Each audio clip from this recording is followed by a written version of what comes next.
Baik, di sini saya akan meningkatkan potensiometernya. Potensiometer.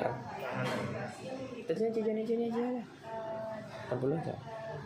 Kita naikkan ke 80 kilo ohm. Oh iya, tinggi lah.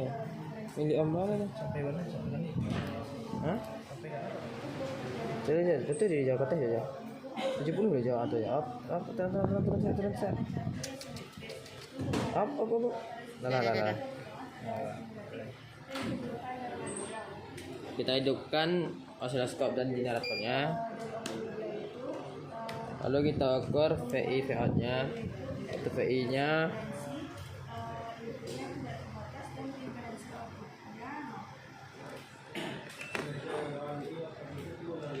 0,8888 volt. Lalu untuk Vout-nya